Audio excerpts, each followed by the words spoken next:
Senator Marco Rubio of Florida has received some pushback here, reading from the Huffington Post, for the comments that he made Sunday that he doesn't believe that human activity has anything to do with climate change. Sure, I believe in climate change, but it just happens. It just happens. So he spoke at the National Press Club Tuesday and was asked about those comments Sunday. Yeah. And it was a very straightforward question, which Marco Rubio, of course, being a responsible elected official in the United States of America, answered on point and aggressively. Here's first the question. What information, reports, studies, or otherwise are you relying on to inform and reach your conclusion that human activity is not to blame for climate change? And then, as I said, Marco Rubio responded thusly.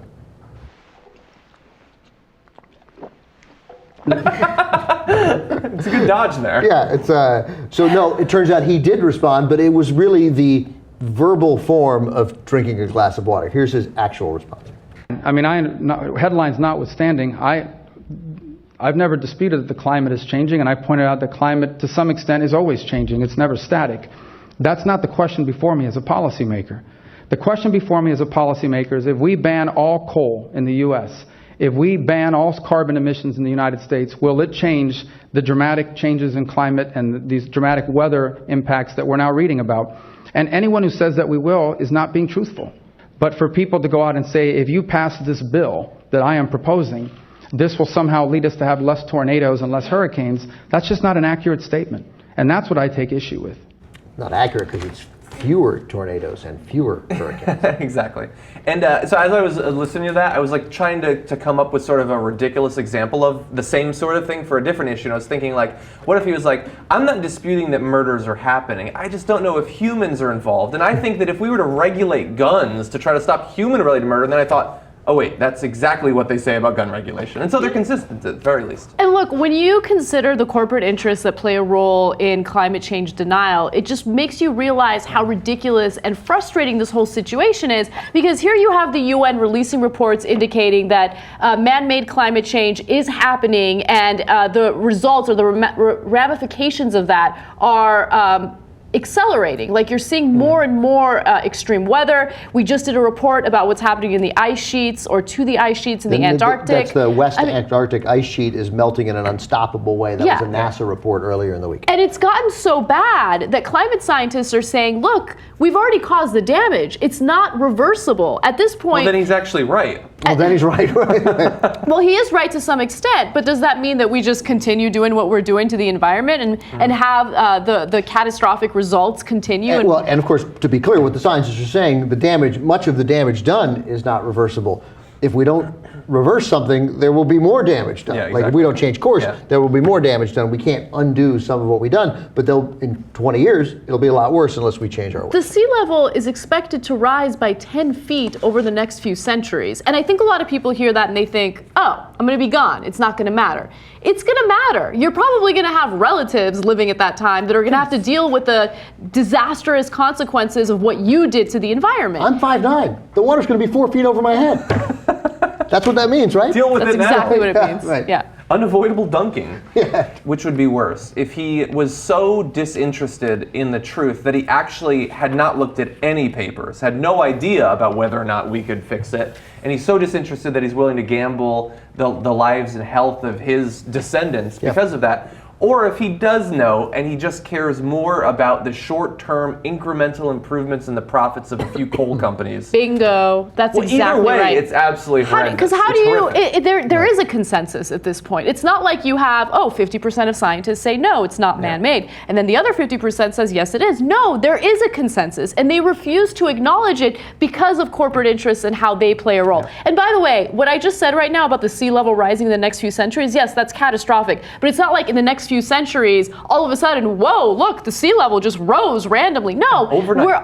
It's not going to happen overnight, exactly. So we're going to see the consequences of climate change, which we already are, slowly, and it's going to be with the extreme weather. It's going to be with what's happening to our agriculture. It's a freaking nightmare. And we have these ridiculous people claiming that it's not happening. I mean, it drives me nuts. Right, and the people who are going to pay for it are poor people. Exactly. And they're going to pay for it with their lives and the lives of their children.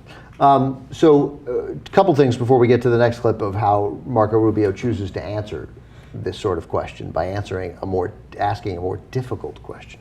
But like, for all the talk, and this I wish Cenk was here because I'd want to rub this in his face a little bit. Like, sometimes people do ask the hard questions. Like, that guy asked Marco Rubio the exact right question. Name one study that indicates when you say that the climate change is not man-made, what's your study? And he didn't answer it. And he didn't answer it like a politician didn't answer it. Yeah. And that's not even a hard question, by the way. No, that's a softball. Name your scientist who's been backed by the energy industry and has paid you to make up some bullshit science. Name that at the very least. He couldn't even do that. Oh, I see what you're saying about being a softball. Right. So, but it's the right question. It was a good question, and they just talked right past it. It's then incumbent on other people, I guess like us, but certainly the mainstream news outlets, to tell you what just happened. It's not reporting to indicate that that was Rubio's answer. Getting at the truth is he didn't answer the question, and then try to figure out why he didn't answer the question. But anyway, it doesn't matter because Sean Hannity got the answer.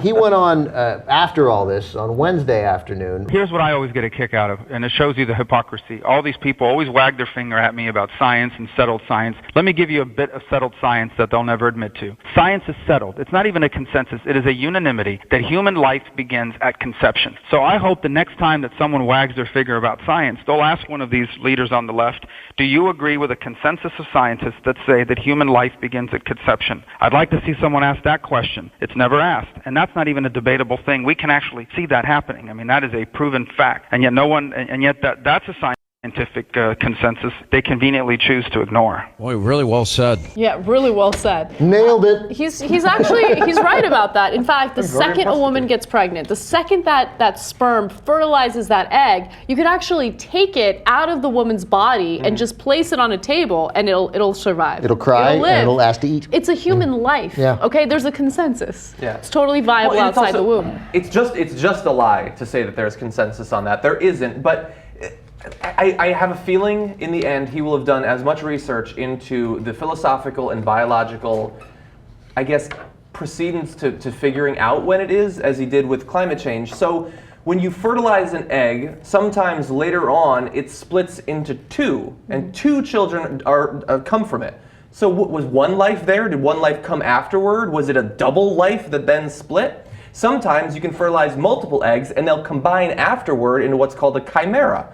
So was that multiple lives and then one went poof? There are much more complicated questions that he is not even aware of. And of course, really because the issue isn't life among scientists. It's viability. It's sustainability. Yeah. That's what they talk about. They don't talk about, like, everyone does acknowledge that the process that ends with a person being born begins at conception, but it is impossible. But you could also, because that is where a new creation starts, right? Mm-hmm. But those cells are alive before. Yes. The cells are alive. In fact, some cells that are dead still have signs of life afterward, even though they're considered dead cells, but they still have life in them. So where life begins at the cellular level. Yeah. That's life. The egg is alive. The sperm is alive. So when he makes that point that there is a scientific consensus that cells are alive. That is a scientific consensus. True. And when conception happens, a new cell is created, and that is a living cell. But as far as there being a consensus that that's life, and that's life, that therefore the woman who carries that and must carry it to get to either a minimum of 5 or 6 months to have any hope of viability, of sustainability, that they have no say in what happens to that life.